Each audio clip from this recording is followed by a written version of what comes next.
할렐루야. 하나님의 은혜와 사랑하심이 오늘도 저와 여러분의 가정 가운데 충만히 있길 축복합니다. 우리가 삶을 살아가는 가운데 있어서 아마 크고 작은 풍랑을 경험하고 살아가는 것이 우리들의 인생이 아닐까 생각해 봅니다. 어떤 경우에는 그 풍랑이 본인의 힘으로 감당할 수 없어서 때에 따라선 포기하고 싶은 그런 유혹의 순간도 올 수 있습니다. 우리가 삶을 살아가는 것 자체가 때에 따라서는 모두 기쁜 것만 있는 것이 아니라 크고 작은 어려움의 문제를 계속 반복하며 경험하며 살아가는 것 또한 인생의 또 하나의 일부가 아닐까 생각해 봅니다. 태어난 지 얼마 안 된 어린아이도 때에 따라서는 정말 큰 생명의 위험을 경험하는 그런 이야기들이 남의 이야기 아니라 우리 가까운 주변의 이야기로 들려지고 있는 것, 어찌 보면 우리 인생에서는 크고 작은 풍랑의 문제를 거절하고 거부하고 싶어도 거절할 수 없을 정도로 모든 사람들이 일관되게 경험하고 있는 이유는 무엇 때문일까? 그는 살아있기 때문이 아닐까 생각해 봅니다.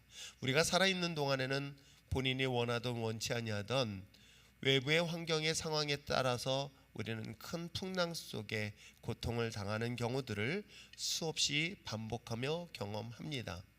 이제 대학교 새내기로서 신학기를 맞이할 우리 새내기들도 마찬가지겠죠. 대학을 시작하면 모든 것이 고등학교 때와 달리 뭔가 좋은 것 같이 좋은 일만 일어날 것 같아도 사실은 새로운 환경에서 적응하는 것, 때에 따라서는 크고 작은 어려움의 문제는 계속 반복돼서 경험하게 되어지는데, 문제는 여러분이 이런 위기의 어려운 상황 속에 있었을 때 이런 문제가 없기를 기도하기보다는 이 문제를 어떻게 극복하고 이겨낼 수 있을까?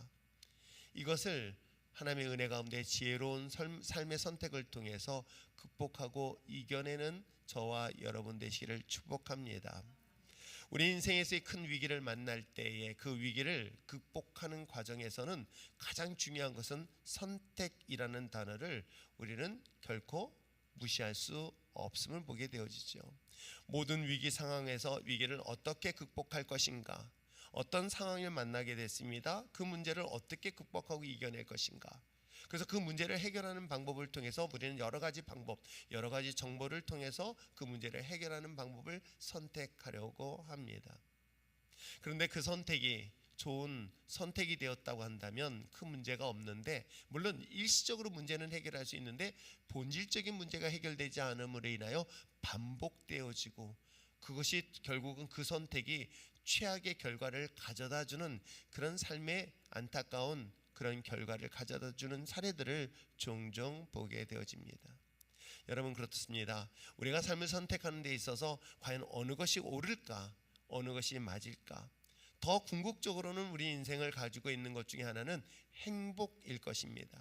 그리고 또 누구나 모든 사람들 예외 없이 인생을 성공하고 싶다라는 그런 본능적 욕구를 가지고 날마다 삶을 선택합니다. 인생에 있어서 큰 위기를 극복하고 마침내 이 위기를 극복한 이후에 인생의 성공이라는 결과물을 기대하기 위해서 우리는 여러 가지 다양한 방법을 선택하는데, 그 다양한 방법을 선택하는 것이 무엇이라고 얘기하는지 아십니까? 그게 바로 진리라고 이야기를 하는 거예요. 내가 행복하기 위해서 선택한 것, 내가 성공하기 위해서 선택한 것, 위기와 어려움의 문제를 해결하기 위하여 선택한 이 모든 것, 그것이 불변적 그 원리라고 말할 수 있는 것이 바로 진리라고 말하겠죠. 그래서 인간은 행복하기 위해서 과연 어떤 것을 선택하는 것이 그야말로 우리가 행복할 수 있을까라는 것은 인간이 생명을 가진 순간부터 끊임없는 질문을 통해서 답을 얻고자 했던 것입니다. 과연 인간은 어떻게 하면 행복할 수 있을까? 어떻게 하면 성공할 수 있을까? 그것이 과연 어떤 것이 참된 진리일까를 수많은 사람들이 고민하면서 선택하고 있는 것, 과연 그것이 우리가 보여주고 있는 진짜 진리일까를 한 번쯤은 깊이 생각해 보는 시간 되었으면 참 좋겠습니다. 성경에서 이야기하고 있는 것을 왜 진리라고 이야기할 수 있을까? 왜 많은 것들이 이것이 문제를 해결할 수 있는 유일한 방법이라고 방법론을 통해서 이것이 진리라고 외치고 있지만, 우리가 이야기하고 있는 기독교에서 말하고 있는 이 성경은 왜 진리라고 이야기할 수 있을까? 말씀드린 것처럼 우리가 이 진리라고 하고 있는 이 복음, 예수 그리스도를 믿는 것, 바로 예수 그리스도를 믿는 이 복음이라는 것이 곧 진리라고 하는 이유가 뭐 때문일까? 그것은 바로 인간이 궁극적으로 목말라 하고 있는 인생의 성공 그리고 행복, 이것을 가져다 줄 수 있는 유일한 불변적 진리가 오직 복음밖에 없다라고 성경은 말하고 있을 뿐만 아니라, 이것을 발견한 수많은 사람들이 이것이 참된 진리라고 외치고 있는 이유도 바로 여기에 있는 것 여러분 아십니까? 그러므로 복음이라는 것은 인생을 행복하게 하고 더 나아가서 궁극적으로 성공할 수 있는 유일한 길, 그리고 그것이 곧 진리이며 생명이라는 것을 여러분 정말로 잊지 아니하고 그것을 선택할 수 있는 저와 여러분 되었으면 참 좋겠습니다. 물론 굳이 내가 다른 것에서도 한번 선택해 보겠다 한다면 그 선택은 여러분의 인생이기 때문에 여러분이 선택해 보시기 바랍니다. 그러나 그런 방황의 시간을 보내는 것보다, 수많은 자기네 아까운 젊음의 시간을 날려보내기보다는 좀 더 지혜롭게 선택해서 조금 더 유일한 진리의 길을 발견하는 것이 여러분 인생에서 큰 지혜고 그것이 큰 축복은 아닐까요? 제가 우리 청소년부 이제 중딩, 이게 중학교 1학년을 막 아직 올라가지도 않았습니다. 중학교 1학년도 막 올라가지 않은 초딩 때를 막 벗어나지 않은 그 아이들에게 이 하나님에 대한 복음의 진리를 외칠 때 어떤 때는 답답할 때가 있어요. 이 아이가 과연 이 말을 알아들을까? 그런데 또 한편으로는 이제 14살, 15살밖에 안 된 이 청소년 어린 시기에 정말 유일한 진리라고 할 수 있는 복음, 정말 인생의 궁극적인 행복, 인간이 인생이 가지고 있는 궁극적인 성공이라는, 우리 인생이 목말라하고 있는 가장 세상의 것들에 대하여 유일하게 얻을 수 있는 이 복음의 진리를 그들이 어린 14살, 15살에 깨달았다면 어떨까를 제가 그들에게 말씀을 전하면서 안타까운 마음으로 전하는 나 자신을 보게 됩니다. 그렇듯 여러분도 마찬가지입니다. 저는 여러분들이 목사로서 여러분들이 이 세상 가운데 모두 행복하길 바랍니다. 여러분들이 이 세상에 실패하기보다는 여러분들이 성공하길 바랍니다. 하나님 믿음의 자녀들이 이 땅의 가운데 영광의 자녀로서, 특별히 하나님의 형상으로 지음받은 창조의 목적은 우리에게 복 있는 사람으로 만드셨던 거예요. 여러분이 이 세상에 저주받은 인생을 살게 한 것이 아니라 하나님은 축복의 통로로 여러분을 선택하셨습니다. 그래 목사인 저 역시도 여러분들이 이 세상 가운데 하나님의 축복을 흘려보내고 기쁨을 흘려보내고 하나님이 주신 이 풍성함을 나눌 수 있는 전 우리 율정교회 성도가 되어지길 바랍니다. 근데 그것의 유일한 방법은 무엇이다? 예수 그리스도 복음밖에 없다는 사실들을 제가 외치고 전하는 이유는 오늘 성경을 통해서 발견할 수 있기를 부탁드립니다. 자, 우리가 올해 요나서를 살펴보고 있습니다. 그래서 항상 요나서는 뭐라 그래요? 문제인은 뭐다? 요나다 라고 하면서 많은 이야기를 하고 있는 이 본문, 특별히 요나서 1장은 어떤 이야기입니까? 어떤 내용이냐면 하나님의 자녀입니다. 하나님의 형상으로 지음받은 백성, 그리고 더 나아가서 하나님의 선택받은 믿음의 자녀인 거예요.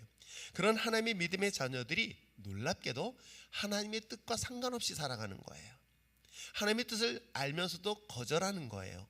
하나님이 우리에게 명령하였는데도 명령을 거부했었을 때 일어난 사건을 오늘 성경 1장에서 소개를 하고 있는 것입니다. 하나님의 믿음의 자녀들, 선택받은 자녀들, 그리고 또한 그에 따라서 하나님이 그에게 주신 사명을 하나님으로부터 멀어짐으로 인하여 경험하고 있는 큰 풍랑, 과연 그 인생의 풍랑을 어떻게 극복할 것인가 라는 이야기가 바로 요나서 1장에 기록되어져 있습니다. 그렇다면 한 번쯤은 생각해 보시기 바랍니다. 하나님의 자녀로서 인생을 살아가는데 크고 작은 풍랑을 만나는데, 오늘 성경의 본문에 기록된 것처럼 더 이상 희망을 가질 수 없는 절망적 상황을 만났을 때에 그 만난 원인, 이유, 그것이 무엇 때문일까 정도는 여러분 원인은 분석을 해야 되지는 않을까요? 내가 지금 큰 어려움을 만났습니다. 그 어려움을 만난 이유는 정도는 알아야 되는데, 특별히 성경 속에 기록되어 있는 것처럼 인생의 큰 풍랑을 만나는 것은 두 가지 이유 때문인 것을 발견되어져요. 첫 번째는 뭐냐면 하나님의 뜻을 거스렸을 때예요. 하나님의 뜻을 거스리고 죄를 범하였었을 때에 하나님의 자녀가 하나님의 자녀로서 하나님께서 행하였던 것 중에 하나는 뭐다? 풍랑이라는, 즉 인생의 큰 고난의 문제를 통해서 하나님 앞에 돌아올 수 있도록 회개하여 돌아올 수 있도록 하는 것이 바로 죄로 인한 결과에 인한 풍랑이기도 합니다. 두 번째 볼 수 있는 건 뭘까요? 사명을 감당하기 위한 주신 고난이고 사명을 감당하기 위하여 주신 풍랑이라는 것들을 보게 되어지죠. 내가 복음의 사명을 감당하기 위해 하나님을 부르셨습니다. 그리고 그 사명을 감당하는데 장애물이 없는가? 있습니다. 방해물이 있습니다. 바로의 거절도 있었을 것이고 홍해바다의 장애물도 있었을 것이고 또 뿐만 아니라 마라의 쓴물과 같은 일들을 경험하게 되어지는 것. 우리 인생에서 복음의 사명을 감당하는 과정에서 순탄하다? 결코 그렇지 않습니다. 믿음으로 삶을 살아가는 사람들에게 있어서 믿음의 뜻에 따라 순종하는 삶에 있어서 얼마나 많은 장애물을 만나게 되어지는지 모릅니다. 그러므로 여러분, 우리 인생에서 큰 풍랑, 고난, 이 장애물은 두 가지 때문이다. 첫 번째는 뭐 때문이다? 내가 주신 사명을 감당하지 못한 죄 때문이다. 하나님의 잘못해서 일어나는 그런 징계와 그런 방법으로 일어나는 그런 고난의 문제는 해결하는 방법은 되게 간단해요. 어떻게 하면 돼요? 회개하면 되는 거예요. 그러나 우리에게 주신 사명을 따라서 감당할 때에 오는 수많은 고난, 핍박, 그런 어려운 풍랑의 문제는 어떻게 하면 될까요? 그는 인내하면 되는 거예요. 그래서 문제를 해결하는 방법은 분명히 다르다는 것을 볼 수가 있습니다. 자, 요나의 사례에서는 과연 무엇 때문에 풍랑을 만났습니까? 말씀드린 것처럼 하나님의 뜻을 거절했습니다. 저 니느웨에 가서 하나님의 복음을 증거하라, 그들에게 있어서 하나님의 심판에 대한 메시지를 전하라는 이야기를 듣고 요나는 어떻습니까? 그것이 기분 나빴어요. 내 마음에 들지 않았습니다. 하나님의 뜻이 내 마음에 들어야 되는데 내 마음에 합당하지 않은 것 같아요. 우리도 종종 그렇지 않습니까? 하나님께서 내게 말씀하신 것이 내 뜻대로 내 마음에 딱 통하면 참 좋은데, 통할 때는 뭐라고 얘기하는 줄 아십니까? 아, 이게 하나님의 뜻과 나가 통했어, 그러니까 하나님의 뜻이야 라고 얘기를 해요. 그런데 하나님의 뜻이 나하고 딱 부딪힘이 있어요. 거절할 감을 만나게 됩니다. 이 거절감을 만나게 되어지면 어떤 생각을 먼저 하는지 아십니까? 이거는 하나님의 뜻이 아니야 라고 하면서 하나님의 뜻을 거절하게 되어지는 것들을 보게 되어져요. 우리가 인생을 살아가고 삶을 살아가는데요, 얼마나 많은 장애물도 어떤 부딪히는 문제를 만나게 되는지 몰라요. 이런 부딪힘의 문제를 만날 때도 똑같은 거예요. 이것을 보면서 어떻게 한다? 이거는 하나님의 뜻이 아니야 라고 하면서 거절하거나 회피하거나 도망가려는 현상들이 나타나는 것이죠. 그렇다면 요나의 경우는 어떻습니까? 우리가 보였던 것처럼 그는 하나님의 뜻을 거절했습니다. 하나님의 뜻을 거절하였고 더 나아가서 자기가 이 자리를 피하면 하나님의 눈을 피할 수 있겠다는 생각 때문에 교회를 떠났습니다. 그러면 하나님이 나를 안 볼 거라고 생각했던 것이죠. 물론 저도 과거에 그런 시절이 있었습니다. 하나님을 안 보는 것이 곧 내가 하나님의 교회를 떠나면 하나님은 더 이상 나를 지켜보지 않을 것이다. 요나도 똑같았던 것 같아요. 그래서 니느웨를 가는 게 아니라 다시스라는 정말 풍요로운 세상에 배가 있는 것을 발견하고 그 배에 오르게 되었던 것이죠. 그것이 곧 그는 하나님을 멀리 떠나는 방법, 하나님의 명령에 반대로 가는 것이 하나님을 멀리하고 하나님의 낯을 피하는 방법이라고 생각했을 것이에요. 더 나아가서 그는 배의 맨 꼭대기에 있었던 것이 아니라 어디에 있었습니까? 배 밑바닥에 있었던 거예요. 조금이라도 하나님을 멀리하고 싶어 했던 그 요나의 심리를 알 수 있는 대목이기도 합니다. 그런데 어떤 일이 일어납니까? 말씀드린 것처럼 그에게는 큰 풍랑을 경험하게 되어지죠. 우리에게 주신 직분과 사명을 감당하지 않음으로 인하여 오는 그런 풍랑의 문제가 바로 요나에게도 동일하게 경험하고 있는 것이죠. 그렇다면 제가 말씀드렸죠, 우리가 죄 때문에, 잘못 때문에 징계를 받고 고난을 받고 풍랑을 만나면 문제 해결 방법은 뭐다? 간단하다. 어떻게 하면 된다? 회개하면 되는 거예요. 하나님, 잘못했습니다 라고 고백하면 되는 거예요. 제가 우리 아이들을 키워보면서 조금 더 한 대 더 맞는 아이가 있고요, 맞기 전에 이미 이 아이는 통곡하며 회개하며 자복하기 때문에 매를 대지 않는 경우가 있어요. 누가 그랬을 것 같아요? 잔머리가 뛰어난 둘째 아들이 그래요. 얘는 벌써 이미 자기가 잘못한 걸 알고 똑같이 싸웠단 말이에요. 뭔가 잘못했단 말이에요. 근데 형은 아빠가 몇 대 때릴래? 그러면 5대 꼭 얘기를 해요. 아세요? 그런데 작은 놈은 몇 대 하면 아버지 잘못했어요. 다리꼬리가 확 붙잡고 있어. 뭐 통곡하면서 자복하면서 울어요. 그래도 안 돼 라고 얘기했던 기억이 나는데, 여러분, 하나님과 우리의 관계는 어떨까? 하나님의 우리 관계도 똑같아요. 내가 먼저 잘못을 용서하고 인정하면은 사실 그 문제는 쉽게 해결될 수 있습니다. 그 이야기가 오늘 함께 읽었던 내용이기도 합니다. 그러므로 사랑하는 성도 여러분 인생의 크고 작은 어려움의 문제를 딱 만났다고 한다면 먼저 하나님, 내가 무엇을 잘못했는가, 무엇을 하나님의 뜻에 순종하지 않았는가를 점검해 볼 수 있는 지혜로운 여러분 됐으면 참 좋겠습니다. 왜요? 그 문제가 발생되는 그 원인이 사실은 자기 때문이라는 거예요. 그래서 그에 대해서 어떻게 하면 될까요? 이 자신의 잘못을 인정하고요.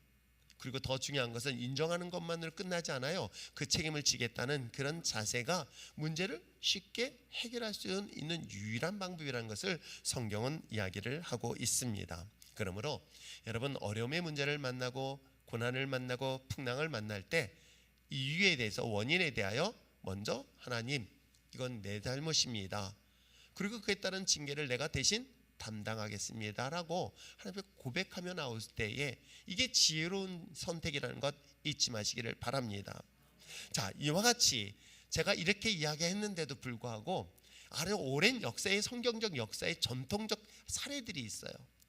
그게 뭐냐면 방어 기제라는 거예요.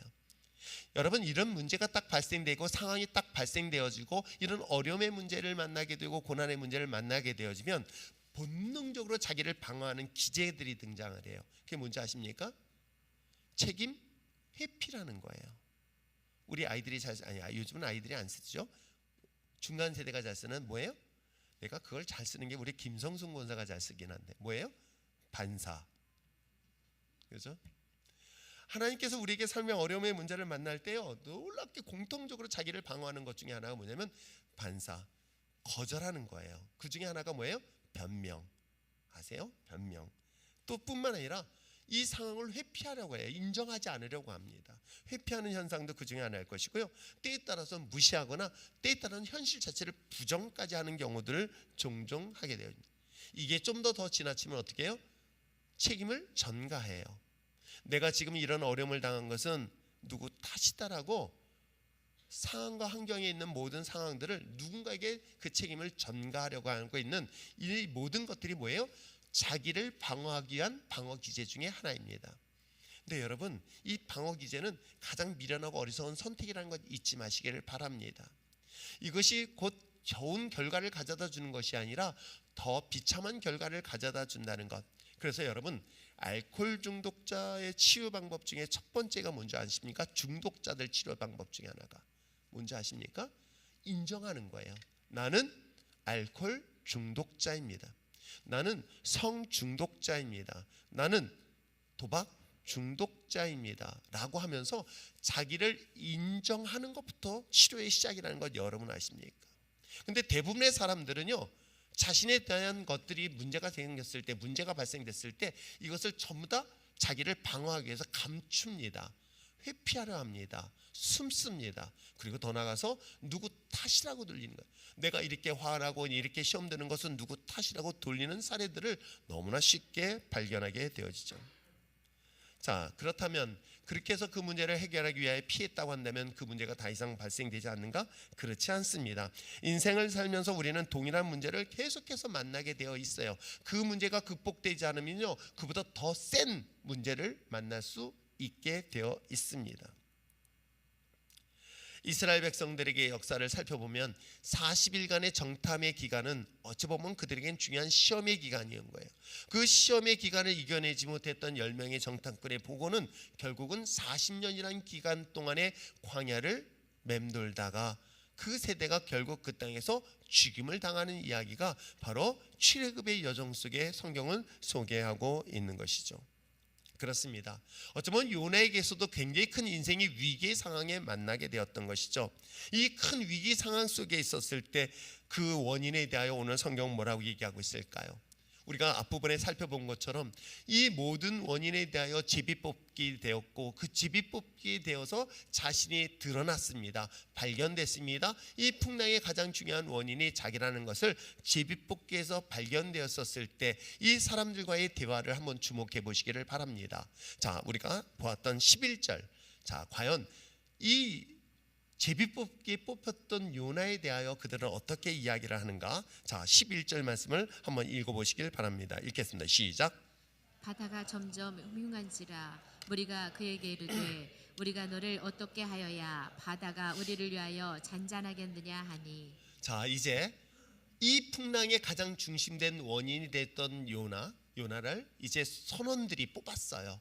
드디어 뽑혔습니다. 그래가지고 물어보는 거예요. 야, 이 풍랑을 잠잠하기 위해서 과연 우리가 너에게 어떻게 했으면 좋겠느냐, 어떤 방법이 좋겠냐라고 요나에게 질문을 던집니다. 여러분, 이 문제는 뭐냐면 어떤 문제가 생겼을 때 여러분 이 문제가 혹시 너에게 책임이 아니냐고 했었을 때 이 질문을 받은 여러분은 어떻습니까? 여러분 인생에서 어떤 어려움의 문제를 만났었을 때 그 문제를 원인을 만약에 스스로에게 질문을 던지는 거예요. 내가 갈등의 문제를 만납니다. 갈등의 문제를 만나고 나니까 어떻게 되어요? 당장 이 원인이 누구에게 있는가라는 것들을 스스로에게 질문을 던진다면, 왜? 질문을 하게 되어 있어요. 내가 지금 화나 있고, 내가 마음에 불편함이 있고, 내가 시험이 들고 있고, 내가 고통을 당하고 있는 그 가장 중요한 이유가 뭐 때문일까? 자기부터 생각하는 것이 아니라 그 원인을 외부로부터 찾고 있는 것. 오늘 이 이야기를 하고 있는 거예요. 그때 요나가 아주 충격적인 고백을 하는 것이 12절인 거예요. 자, 12절엔 그는 어떻게 답변을 하고 있는가 또 한번 읽어볼까요? 시작.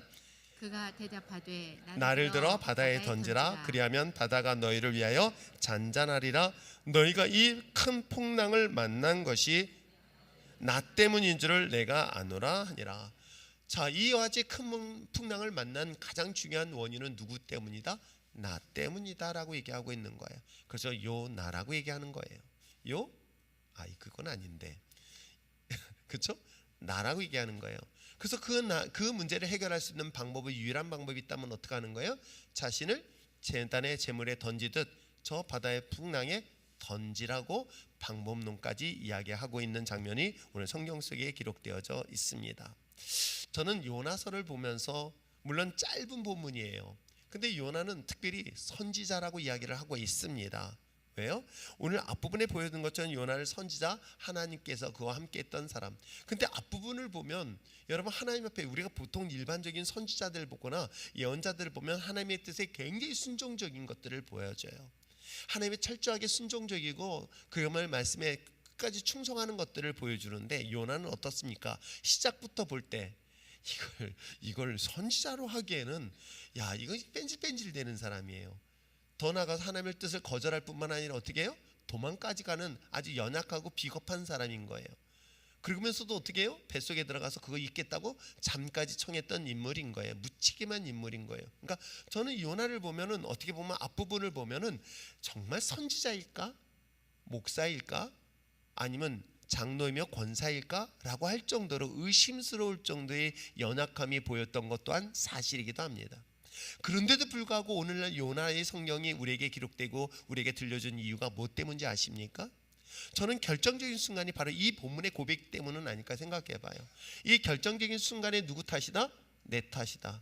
자신의 탓이라고 인정할 수 있는 용기, 이것이 결국 그를 하나님의 사람으로서, 선지자로서 그를 끝까지 사용했던 중요한 이유가 되지는 않을까. 오늘날 우리의 모든 현실적 상황을 한번 볼까요? 이 시대의 정치적 상황이든 경제적 상황이든 굉장히 혼돈과 혼란의 상황에 있습니다. 자, 혼돈과 혼란의 상황 속에 있었을 때에 이것에 대해 누구 책임이라고 우리는 서로 손가락질하고 있습니까? 네 탓이라고 서로 손가락질하고 있을 때 정작 교회는 어떤 역할들을 해야 될까요? 교회는 누구 탓이라고 해야 될까요? 저는 그렇게 생각하지 않습니다.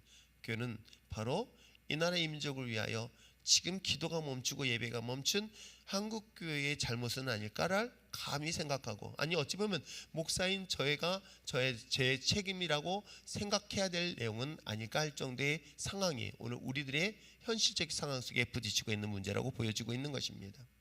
사랑하는 성도 여러분, 역사를 바라보면서 역사의 책임은 결국은 우리 하나님을 믿는 백성들을 통해서 이루어지고 있는 것 여러분 아십니까? 소돔 땅에 그 의로운 하나님의 사람이 없기 때문에 하나님의 심판이 있는 것, 그 책임은 누구에게 있을까요? 그 땅에 죄 있는 사람들일까요? 아니에요. 저는 그렇게 생각하지 않습니다. 하나님 믿는 의로운 자가 없는 이 참담한 현실이 결국 하나님의 심판을 피할 수 없는 이유 때문은 아닐까요? 오늘날 이 시대의 역사 속에서 가장 혼돈의 시대 속에 우리는 서로를 위하여 손가락질하기보다는 우리가 하나님 믿는 믿음의 자녀로서 하나님이 이 나라 이 민족을 위하여 기도하지 못한 그런 죄에 대하여 우리가 스스로 인정하고 고백해야 되는 것이 오히려 문제를 쉽게 더 근본적으로 풀 수 있는 유일한 방법은 아닐까요? 그런데도 불구하고 우리는 어떻습니까? 이쪽 저쪽 나눠서 서로 손가락질하고 있는 이 참담한 현실 앞에서 전 요나의 고백을 다시 한번 생각하게 되는 것입니다. 나를 들어 저 죽음으로 던져주라. 이 모든 잘못, 이 모든 허물은 누구 탓이다? 바로 내 탓이다. 여러분, 성도로서 목사로서요, 성도들에게 어려움을 당하고 고통을 당하고 또한 그야말로 육신의 질병 가운데 고통당하면요, 전 제 자신의 가슴을 찢는 아픔과 고통을 느끼는 이유는 바로 요나 같은 마음을 갖고 싶어하는 그런 마음이 조금이라도 있기 때문은 아닐까. 저는 우리 성도들도 동일한 마음을 가져야 되지 않을까 생각해 봅니다. 저는 우리 율전교회가 최소한 이 나라 이 민족의 그 혼돈과 고통 속에 있었을 때에 어려움을 당하는 이들을 위하여 하나님, 우리가 그들을 위하여 기도하지 못했고 그들을 위하여 눈물을 흘리지 못한 그 죄에 대하여 하나님 앞에 인정하고 고백하는 것이, 그것이 하나님이 우리를 부르시고 선택한 중요한 이유는 아닐까요? 하나님의 문제 해결하는 것은 결국은 이것을 통해서 하나님의 뜻이 무엇인가를 발견하고 그 뜻에 순종하길 원하는 것이 하나님의 뜻인 줄 믿습니다. 한 사람의 불순종이 인류 역사에 죄가 들어왔고 그 불순종으로 인하여 하나님은 심판의 대상이 되었던 것 아십니까? 그러나 여러분, 의로운 한 사람의 희생을 통해서 전 인류가 구원한 것이 십자가의 사건, 여러분 아십니까? 그렇듯 오늘 이 시간 그 의로운 한 사람을 찾고 있다고 한다면, 의로운 교회를 찾고 있다 한다면 저는 우리 율전교회가 되어지길 원하며 우리 성도들이 되어지기를 저는 소망합니다. 여러분이 있는 가정에서, 여러분이 있는 회사에서, 여러분이 있는 사업장에서, 여러분이 있는 이 교회에서, 이 지역에서, 하나님이 이 나라 이 민족에서 있는 그 각자의 위치에서 이것이 위기를 만나고 어려움을 만나고 풍랑을 만나는 것은 내가 내 있는 이 자리에서 그리스도인으로서의 그리스도의 향기를, 생명을 전하지 못했고 기도하지 못했던 이 불충함 탓이라고 스스로 인정할 수 있는 그런 용기 있는 그리스도인 되었으면 참 좋겠습니다. 왜 용기가 필요한지 아십니까? 그렇습니다. 하나님의 믿음의 자녀들이 자신의 죄를 인정하고 그걸 책임지겠다는 것은 그런 일반 용기 가지고는 될 수가 없는 것이겠죠. 저는 그 용기는 하나님의 은혜만이 가능하다는 것을 저는 고백합니다. 그러므로 사랑하는 성도 여러분, 지금도 그 순종하는 한 사람을 찾고 있다고 한다면 저는 제가 되기를 원합니다. 저는 우리 성도들이 되기를 원하며 하나님 몸된 율전교회가 되어지기를 저는 소망합니다. 불순종한 한 사람으로의 인류 역사에 심판이 있다고 한다면 하나님이 그것이 곧 순종함을 통해서 인류 구원의 역사에 도구로 쓰임받기를 원합니다. 이 나라 이 민족, 내 가정의 위기, 내 삶의 주변의 삶의 모든 어려움의 문제는 누구 탓이다? 나로 인하여 기도하지 못했던 것, 하나님의 뜻에 순종하지 못했던 것, 복음을 증거하라 했을 때 침묵했던 이 불충함을 하나님 앞에 회개하오니 저희들의 죄를 용서하여 주실 뿐만 아니라 이를 통하여 하나님의 세상에 그 어떤 고통 속에 신음하는 자들의 그 풍랑의 문제가 해결되어 줄 수 있는 은혜를 간구하며 나갈 수 있는 이 시대에 책임질 수 있는 그리스도인 되시길 부탁드립니다. 한 사람의 회개, 그 문제의 원인을 인정하고 책임진다면 여러분, 성경은 어떤 일들이 일어나고 있을까요? 두 가지 기적의 역사가 일어나요. 첫 번째는 뭐냐면 구원의 역사가 일어나고 있는 것을 볼 수가 있습니다. 바다를 잠잠케 하고 풍랑을 잠잠케 하는 구원의 역사, 그런 현실적인 구원의 문제뿐만 아니라 놀라운 신앙의 고백을 일어나는 것 아십니까? 어떤 일들이 일어날까요? 하나님을 경외하며 하나님을 믿는 백성이 일어나고 있다는 것이겠죠. 우리가 요즘 시대는 복음을 증거하면서 전도하기 어렵다고 이야기합니다. 그러나 여러분 안에 있는 예수 그리스도의 생명이 있고 오늘 복음에 증거하는 것처럼 이것에 대하여 우리가 인정하고 진정 그리스도의 십자가 길을 따르는 한 사람을 통해서 어떤 일들이 일어납니까? 여전히 우리의 삶의 모습을 통해서 예수님을 믿고 예수님을 경외하며 예수님 앞에 구원의 생명으로 돌아오는 그런 놀라운 역사가 있다는 것 여러분 믿으시길 축복합니다. 한 사람을 인하여 구원의 역사가 일어난 이 부흥의 역사는 저는 우리 율전교회가 이 나라 이 민족의 부흥의 불길을 타오르게 할 수 있는 그런 소망을 가지고 기도하고 있듯 여러분들이 그런 소망 가운데 바라보며 나가시길 부탁드립니다. 부흥은 한 사람부터 출발하고 있다는 것 여러분 그렇습니다. 풍랑의 가장 큰 원인이 자신이기에 자신을 바다에 던지라고 요구했던 요나. 그런데 어떤 일이 일어납니까? 배 안에 있던 무리들이 그러면 요나의 뜻에 따라서 바로 바다에 던졌다? 성경은 그렇게 기록되지 않았습니다. 자, 13절 한번 읽어볼까요? 자, 요나가 이 문제 해결 방법에서 자신을 바다에 던지라, 그럼 문제가 해결될 것이다 얘기했었을 때 그 이야기를 들었던 선원들, 이방인들이에요. 이들은 하나님 믿는 백성들이 아닙니다. 그런 그들에게 어떤 고백들이 일어나는가 한번 13절 읽어보시길 바랍니다. 시작. 그러나 그 사람들이 힘써 노를 저어 배를 육지로 돌리고자 하다가 바다가 그들을 향하여 점점 더 흉흉함으로 능히 못한지라. 요나가 해결 방법을 알려줬는데도 불구하고 이것을 차마 그들은 실행하지 않습니다. 오히려 그들은 더 노력하고 더 수고하면서 어떻게 해요? 그 바다를 이기려 했지만 이기지 못합니다. 마침내 자신의 힘으로 불가능하다는 것을 인정한 이방인들은 14절에 이렇게 이야기하고 있죠.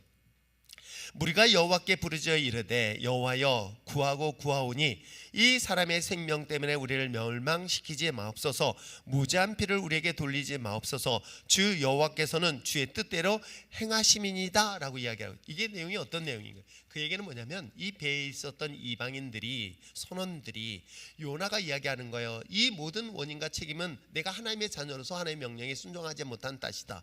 그러므로 나를 바다에 던져서 내 생명을 취하게 하라. 그럼 바다가 잠잠할 것이다. 근데 그 말을 들었는데도 불구하고 차마 그들은 양심상 생명을 던질 수 있는 상황이 아니었던 거예요. 그 정도는 아니었던 것 같아요. 그러다 보니까 어떻게 해요? 자기 나름대로 문제를 해결하려고 했지만 여전히 문제를 해결하지 못했던 거예요.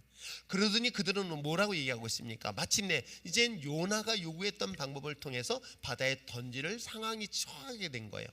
그러면서 그들은 자신들을 변명하는 거예요. 최소한 내가 우리 이 요나를 물에 던지고 싶지는 않습니다. 그런데 이 요나를 던지게 된 것은 누구 탓이다? 내 탓은 아니고 요나가 이렇게 얘기했는데, 그렇기 때문에 이거에 따라서 이 생명을 취한 것에 대해서 자신을 탓하지 말아달라고 하나님 앞에 기도하는 장면이 나와요. 저는 이걸 보면서 마치 누굴 생각나는지 아세요? 저는 빌라도가 머릿속에 확 스쳐 지나가는 거예요. 빌라도를 예수님은 그 군중들에게 내어던지면서 손을 씻는 장면, 나는 그와 상관없다, 이제는 나와 상관없다라고 하면서 예수님을 십자가의 못을 박는 그 자리에 내놓으면서 외면했던 이 군중들의 모습이나 빌라도의 모습이나 별 차이 없는 것들을 발견하게 되는 것이죠. 어찌 보면 우리도 마찬가지 아닐까요? 우리가 이런 상황이 있었을 때 예수님의 십자가의 죽음의 사건에 대해서 우리는 외면하고 이것이 내 탓이 아니야, 내 잘못이 아니야 라고 하면서 우리는 끊임없이 부정하면서 부인하면서 살아가고 있는 이 모습은 오늘 성경 속에 기록되어 있는 이 모습과 무엇이 차이가 날까? 그런 가운데 드디어 요나를 바다에 던졌습니다. 그래서 이야기하잖아요.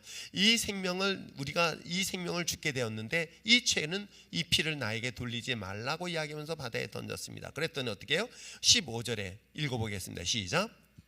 요나를 들어 바다에 던짐에 바다가 뛰노는 것이 곧 그친지라. 이런 기적을 경험하는 거예요. 와, 진짜로 바다가 잠잠한 것들을 경험해요. 그들은 수단 오랫동안 이 배에서 생활해왔던 것이기 때문에 이 큰 풍랑을 만날 때 어떻게 하면 살아나는 방법들을 그들은 수없이 경험할 수 있었던 사람들, 숙련된 사람들인 거예요.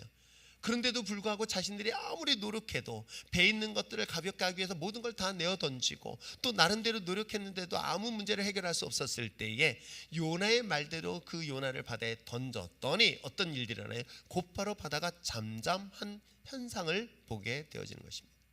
마치 예수님께서 죄악 가운데 있는 이 땅에 십자가의 죽으심으로 인하여 죄의 문제가 단번에 해결되어진 것처럼 요나가 그 생명을 들임으로 해서 문제의 현실적 상황이 해결되어지는 상황들을 성경은 소개하고 있습니다. 자, 이와 같이 바다가 잠잠했었을 때 그들은 이것을 보면서 안도의 한숨으로 이제 살았다, 이제는 안전하게 자신들이 가고 싶은 그 다시스로 갈 것이다 라고 생각했을까요? 그렇지 않아요. 오늘 16절에 그런 고백을 하고 있어요. 저는 이 고백이 정말 대단한 고백이라고 생각되어지는 내용 읽어보겠습니다. 시작. 그 사람들이 여호와를 크게 두려워하여 여호와께 제물을 드리고 서원을 하였더라. 여러분, 이 내용은 원문에 어떻게 기록되어 있는지 아세요? 원문에는 이렇게 기록되어 있어요. 사람들이 주님을 두려워하고 있다, 경외하고 있다. 그러니까 즉 자신들이 신을 섬겼던 거예요. 왜냐하면 각자 자신들이 신을 섬기고 다양한 신들을 섬겼는데 이 하나님의 역사하심을 딱 보고 그들은 뭐예요? 하나님을 경외하였다, 두려워하였다 받았다라고 기록하고 있는 거예요. 여기까지는 이해가 될 수 있어요. 근데 그 다음 절을 보세요. 뭐라고 이해했습니까? 여호와께 제물 드리고 소원하였다. 이건 뭐냐면 하나님 앞에 희생의 제물을 드리고 그들이 소원한 게 있어요. 뭐라고요? 이 내용에 단어가 빠진 거예요. 뭘 소원했는지 아십니까? 하나님을 섬기기로 소원했다는 거예요. 이게 얼마나 놀라운 일인 거예요. 이 단어의 성경 속에 기록되어 있는 거 빠져 있습니다. 제물 드리고 뭐 하겠다? 하나님을 믿기로, 하나님을 섬기기로. 내가 지금까지 내가 섬겼던 귀신, 우상들을 다 내어버리고 누구를 섬기겠다? 하나님을 섬기겠다라고 결단하며 소원한 이야기로 성경은 마무리를 하고 있어요. 여러분 어떻습니까? 우리 인생의 문제 앞에서 하나님 믿는 그리스도인, 이 그리스도인들이 이 책임지는 이 모습 하나 때문에 믿지 않는 사람들에게는 어떤 영향을 미친다? 현실적인 구원의 문제만 일으키는 것이 아니라 그가 예수님 앞에 돌아올 수 있는 소위 말하는 전도의 열매를 맺는다는 것, 이 성경을 통해서 소개하고 있는 것 여러분 아십니까? 우리 그리스도인들은요, 세상에 나가서 어떤 문제를 만나던 그것이 나의 책임이다라고 할 수 있는 용기. 그런데 어떻습니까? 그런 결정적인 위기와 상황 속에 있었을 때 그것을 전가하고 또 전가하며 책임 회피하려는 성향들을 우리는 쉽게 보지 않습니까? 어찌 보면 우리의 정체 일선에서 많은 그리스도인들이 있습니다. 자, 이런 위기와 상황 속에서 누군가가 이것이 내 책임입니다 라고 그런 책임질 수 있는 그리스도인이 한 사람이 있다고 한다면 어떤 결과를 가져다 줄까? 여러분 보세요. 오늘 성경은 뜻밖의 결과를 가져다 줬어요. 요나가 지금 예수 믿으라고, 하나님 믿으라고 전도한 적 있나요? 없었습니다. 그러나 그의 삶을 통해서 이 책임이, 즉 이 땅의 모든 잘못이, 모든 허물이 그리스도인 나의 잘못입니다라고 인정할 때에, 내가 권사로서 내가 직장생활을 하고 있습니다. 내가 장로로서 사업장을 하고 있습니다. 내가 자신이 갖고 있는 직분에 맞춰서 각자의 사회적 위치에서 사명을 감당하고 있었을 때에 어려움을 만나는 이 상황 속에서 그렇습니다, 이것은 나의 책임이다라고 책임질 수 있는 그 용기. 근데 놀랍게도 그 결과는 뜻밖의 믿지 않는 사람들에게 하나님을 섬기겠다는 그런 약속의 생명을 얻는 그런 구원의 결과를 가져다 주는 것 여러분 아십니까? 그렇습니다. 예수님의 십자가의 중요한 의미도 바로 여기에 있는 거예요. 예수님의 십자가의 죽음은 이 세상을 봤었을 땐 끝이라고 생각했던 거예요. 미련하고 어리석다고 생각할 수 있었습니다. 마찬가지입니다. 예수님을 따랐던 12명의 제자들도 마찬가지였었을 거예요. 예수님은 저 십자가에서 반전의 역사를 기대할 수 있었지는 않았을까요? 왜요? 거기서도 예수님을 따르는 제자들이 분명 있었던 걸 보여주고 있습니다. 그런 십자가에 달려 돌아가시는 그 순간에 그들이 기대했던 마지막 순간의 기대는 뭘까? 저 십자가에서 쫙 살아나는 것? 그들은 그런 기대를 하고 있었을지 몰라요. 그러나 여러분 어떻습니까? 예수님은 인간의 눈으로 볼 때는 실패한 자처럼 죽음을 맞이했습니다. 그러나 예수님의 십자가의 죽음의 한 순간 누군가의 생명을 살릴 수 있는 기회가 됐던 것 여러분 아십니까? 저는 우리 그리스도인들이 구원받은 믿음의 자녀들이, 영원한 천국의 소망을 가진 믿음의 자녀들이 세상에서 우리가 삶을 어떻게 살아내야 될 것인가, 우리가 세상에 대한 것들에 대하여 우리 그리스도인으로서 가져야 될 이 무거운 책임감, 이 책임감을 가지고 이 땅의 것을 감당해낼 수 있는 믿음의 자녀 되어지길 저는 소망합니다. 하나님의 복음의 능력, 그리고 이 복음의 생명력, 이것은 놀랍게도 엄청난 전파력이 있는 것 여러분 아십니까? 예수님의 십자가의 죽음을 통해서 전 인류의 구원의 역사가 시작됐습니다. 그리고 그것이 오늘날 우리들에게까지 전파되어서 우리에게 구원의 생명을 허락하신 놀라운 은혜를 주실 것 아닐까요? 사랑하는 성도 여러분, 그렇습니다. 십자가의 진정한 복음은 십자가에 대한 책임을 통해서 우리에게 복음의 생명을 얻는 놀라운 역사가 있다는 것 잊지 마시기를 바랍니다. 그런데 여러분, 이것만으로 끝나지 않아요. 하나님께서는 우리에게 놀라운 기적을 경험하게 되어집니다. 우리가 신앙생활을 하면서 하나님의 은혜를, 하나님의 능력을, 하나님의 기적을 경험하지 못하는 그리스도인들이 있는가 하면, 하나님의 은혜를 날마다 경험하고 은혜를 깊이 교제를 나누는 사람들도 있어요. 어제 늦은 시간에 청년들하고 잠깐 이야기를 나누면서 하나님을 만나면 진짜로 친밀감을 갖고 만나고 교제가 나는가? 라는 질문을 하게 돼요. 왜냐하면 철예배를 처음 참석했더니 뒤에서 방언 소리가 나니까 무서운 거예요. 근데 한편으로는 저 방언을 하면 하나님을 만나는 시간인가? 라고 생각합니다. 여러분, 하나님은 살아계심을 여러분 아십니까? 근데 이게 추상적이지 않으세요? 하나님과는 깊은 영적인 만남을, 실질적인 만남을 가질 수 있을까요? 그랬더니 웃쳐라, 오늘은 그건 아니에요. 그런데 하나님과 깊은 영적인 교제가 가능할까요? 가능합니다. 하나님과의 만남이 깊이 있을수록 내 삶에 주시는 평안, 내 자신의 삶 속에 주시는 이 풍성함은 여러분 상상할 수 없다는 것 여러분 아십니까? 이 사실을 아무리 강조한다 하더라도요, 이건 개인적으로 주님을 만나지 않으면, 인격적으로 주님을 만나지 아니한다면 그 하나님과의 깊은 교제를 나눌 수 있을까요? 사실은 없어요. 여러분, 우리가 부부가 살면서도 대화가 안 되는 이유가 뭐예요?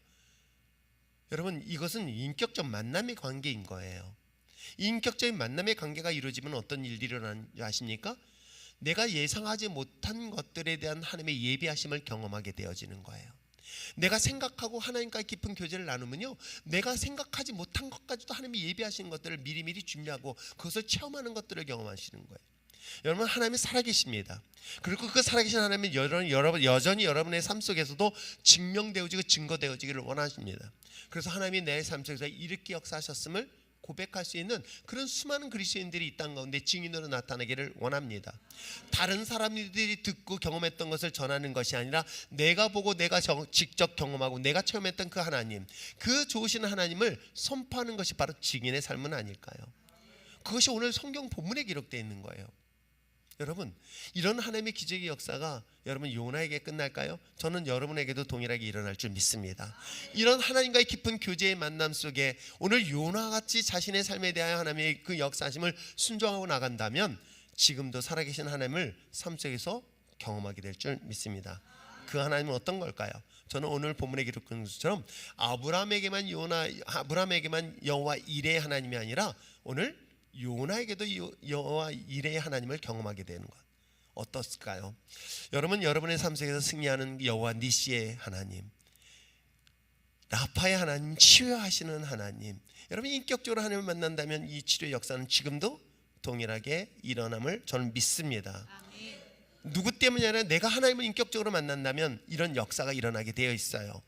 오늘 본문에 기록된 것처럼 요나 한 사람이 주님과의 인격적인 만남을 통해서 자신의 죄를 인정하고 그 책임을 지는 순간 하나님을 믿지 않는 이방인들이 하나님을 믿겠다고 결단한 것뿐만 아니라 자기네에는 어떤 일들이 일어나요? 그게 바로 17절의 기적인 거예요. 자, 17절 한번 또 한번 큰 소리 읽어보시길 바랍니다. 시작.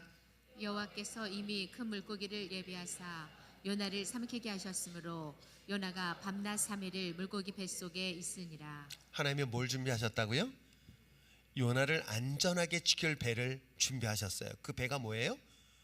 여러분, 또 다른 무슨 예를 그러 있잖아요. 내가 확 던졌더니 조그만 요트가 하나 예비되었다, 아니면 구명조끼가 예비되었다, 이랬다면은 그걸 하나님의 기적이라고 보기 아니고 우연이라고 볼 수 있어요. 그런데 어떻게 해요? 이거는 기적 중에서 아주 살아있는 짐승, 물고기, 큰 물고기를 예비하셨다. 성경은 이렇게 기록되어 있는 거예요. 아세요? 이거는 허구라고 여러분 이야기하면 안 되는 사실적 근거. 이걸 과학적으로 의학적으로 어떻게 증명할 수 있느냐라고 한다면, 여러분 무리를 걸었던 베드로의 경우도 어떻게 증명할 수 있으며, 물고기 2마리 보리떡 5개 가지고 5,000명을 먹었다는 것을 어떻게 여러분 증명할 수 있어요? 과학적으로. 여러분 인생에서는요, 과학으로 증명하지 않는 것들이 더 많은 것 아십니까? 과학적으로 증명이 안 된 것들이 있기 때문에 과학적으로 증명하면 지금도 여전히 노벨 과학상을 받게 되어지는 거예요. 그것을 우리는 하나님의 기적이라고 이야기할 수 있게 되는 거예요. 그것을 무시하고 그걸 부정하고 싶어도요, 이거는 여러분 이 성경을 부정할 수 없는 근거들이 있어요. 이건 사실적 근거들이 여기 우리가 이 보고 있는 것만으로 끝나는 것이 아니라 사실은 그 주변의 고대 근동 안에 있는 수많은 문헌들을 통해서 증명하고 있기 때문에 부정할 수가 없는 것 여러분 아십니까? 이게 만약 허구였다고 한다면, 이게 사실이 아니었다고 한다면 여러분 어떤 일들이 일어나는 줄 아십니까? 이 성경에 대하여 성경은 믿을 수 없다라고 분명히 정죄할 거예요. 그러나 그럴 수 없는 것은 여러분 바보들이 아닌 거예요. 이것에 대하여 성경이 잘못된 것을 증명하기 위하여 수많은 사람들이 도전했던 것 여러분 아십니까? 그러한 사람들이 부정할 수 없는 하나님의 역사심을 경험하게 됐고, 결국 그들이 예수님을 맡게 되어지는, 하나님을 믿게 되어지는 그런 사례들을 저는 수없이 보게 되어집니다. 그렇습니다. 요나의 경우도 마찬가지인 것이에요. 이 하나님의 은혜, 하나님의 기적, 하나님께서 예비하신 것이 있어요. 이건 상상을 초월하는 거예요. 어떻게? 큰 물고기를 준비해서 어떻게 해요? 3일 동안 그를 안전하게 지켜주어 어디로? 그의 하나님의 명령했던 니느웨로 옮기는 이야기를 성경 속에서 소개를 하고 있습니다. 하나님의 은혜, 하나님의 기적, 하나님의 축복, 그것은 나 자신 하나의 이 모든 문제를 책임짐으로 인하여 이런 일들을 경험하는 것. 그렇다면 정반대로 한번 고백해 봅시다. 왜 이런 하나님의 은혜를 경험하지 못할까요? 왜 하나님의 살아계심을 우리 삶 속에 경험하지 못할까? 그건 하나님의 능력이 없어서요? 아니에요. 하나님의 관계가 문제가 생기고 있다고 한다면, 여러분, 그 관계 속에서는 반드시 문제가 발생되어질 것처럼 사건, 사고가 발생하거나 문제가 발생하게 되어 있습니다. 하나님의 자녀들이 하나님의 뜻과의 관계가 문제가 형성이 되지 않고 트러블이 생기면 반드시 여러분의 인생에는 문제가 생기게 되어 있습니다. 또 그렇지 아니한다면, 하나님의 시험을 통해서 문제가 생긴다면 대부분의 경우는 의심과 원망과 불평을 하기 때문에 하나님의 기적을 경험할 수 없습니다. 여러분, 사라밧이라는 여인이 있어요. 과부예요. 흉년으로 인하여 어려움을 당하고 있었을 때 그 여인에겐 놀라운 시험을 당합니다. 그 시험은 어려운 시험은 아니에요. 고대 근동에는 일반적인 풍습 문화가 있었던 거예요. 나그네를 그냥 보내지 않았던 거예요. 그건 성경적인 게 아니라 일반적인 문화였던 거예요. 근데 문화에 맞춰서 지금 나그네가 지나갔는데 해필은 먹을 한 끼의 식량을 요구하고 있는 거예요. 그 한 끼의 식량, 그가 하나님을 믿어서요? 아니에요. 그 여인에게는 지금 큰 위기예요. 이 마지막 한 끼 식사를 먹으면 자신의 아들과 자신은 이제 죽음 외에는 더 이상 기대할 수 없는 이 절망적 상황. 근데 해필이면 그 많은 집 중에 하나님은 엘리야를 그곳에 보내서 그를 시험합니다. 그리고 마침내 그 시험을 극복한 결과 어떤 일들을 경험하죠? 그 가뭄이 끝날 때까지 그 가정에 음식이 떨어지지 않는 놀라운 기적을 경험하게 되는 것입니다. 여러분, 그렇습니다. 우리에게 주어진 모든 시험들, 이 과정들, 이것에 대한 책임을 인정하고 고백하는 순간 하나님은 우리에게 반전의 역사가 있다는 것 잊지 마시기를 주매로 축복합니다. 이 잘못에 대한 책임을 지고 회개한다면 하나님은 우리를 징계하시거나 책망하시기 위한, 우리를 버리시기 위한 것이 아니라 이걸 통해서 하나님이 하나님이심을 증명하시기 위한 도구로 사용하고 있다는 것 잊지 마시기를 부탁드립니다. 사랑하는 성도 여러분, 지금도 여전히 하나님의 은혜 가운데 하나님의 거룩한 자녀들이 하나님의 자녀로서, 하나님의 백성으로서 하나님의 하나님이심을 증명되어지기를 원하십니다. 세상 사람들이 이것을 보고 하나님이 어디 있냐라고 조롱할 때 나의 삶을 통하여 간증되어지기를 원하는 것, 그것이 우리 일전 모든 성도들의 삶이 되어지기를 축복합니다. 하나님의 기적은 여전히 여호와 이레, 여호와 니시, 여호와 라파의 하나님이 여러분 가운데 있다는 것 잊지 마시기를 부탁드립니다. 아무도 책임지지 아니하려는 이 시대에 변명하고 감추고 책임을 회피하는 데 익숙한 우리들의 삶 속에서 하나님, 이 모든 것이 나의 죄 때문입니다. 내가 하나님 앞에 사명을 감당하지 못한 나의 허물 탓입니다 라고 인정하는 순간 하나님께서는 그 한 사람의 고백을 통하여 지금도 살아계신 하나님의 놀라운 역사가 일어나게 될 줄 믿습니다. 이 시대를 바꾸고 변화시킬 수 있는 참된 그리스도인 그 한 사람이 저와 여러분 되시기를 축복합니다. 기도하겠습니다.